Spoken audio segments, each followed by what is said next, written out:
It's full of what we in the business call orchestral colour, which means constantly changing varieties of sound, interesting combinations of instruments that you wouldn't normally hear together.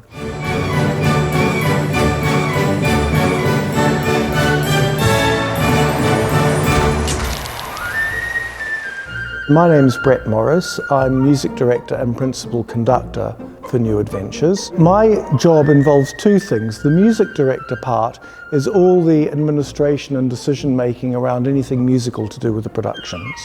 And the principal conductor means that I conduct most of the performances. I always start with learning the music and reacquainting myself with the music.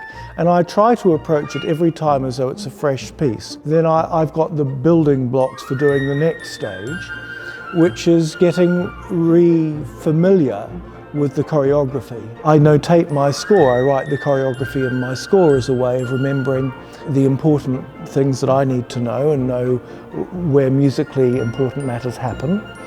And then I gradually start to build up from that my conceptualization of the piece to fulfill Matthew's vision. It is a revival of Nutcracker, but we have a new performing edition of the score for the orchestra. So that's involved me having quite a number of conversations with the arranger, Roland Lee, who's done a beautiful arrangement which we're playing. Then it would involve conversations with Matthew about his vision for the piece, talking to dancers, getting to know where they might need more support, talking about where they need to know what I need. And one of the nice things about New Adventures is it's not a hierarchical company. So I think people feel quite free to come and ask questions. People go from the stage of feeling terrified of the unpredictability of what the live music is going to be like. I mean, it's not totally unpredictable, obviously, but if you're used to just hearing one version on a recording, suddenly everything is flexible.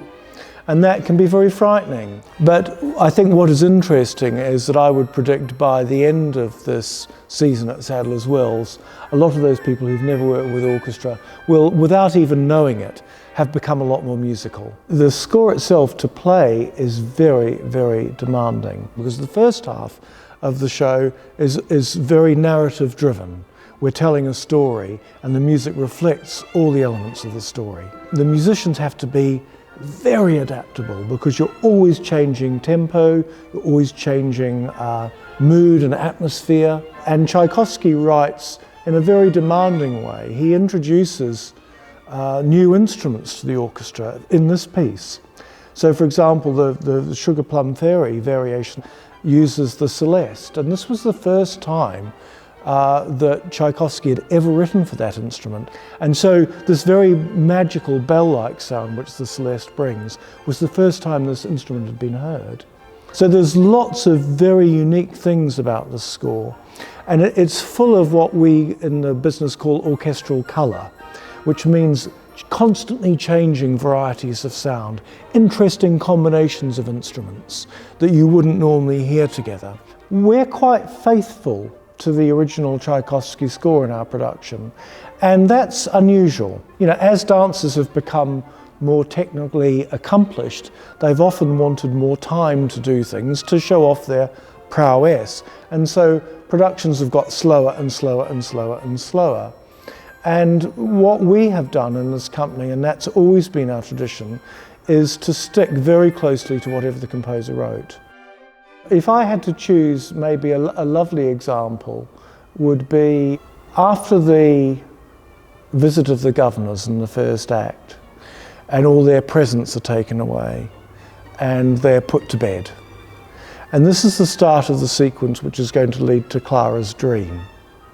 The music is full of very interesting orchestration, so you have very high instruments playing together, very high piccolo, high solo violin, very low instruments, solo bass clarinet. It creates a sort of otherworldly sort of state of mind and atmosphere, and it's very transporting, and it's the precursor of the journey that we're going on. I think that's a lovely piece to conduct because it's so beautiful, just completely magical, which is the essence of Nutcracker. It is all about magic.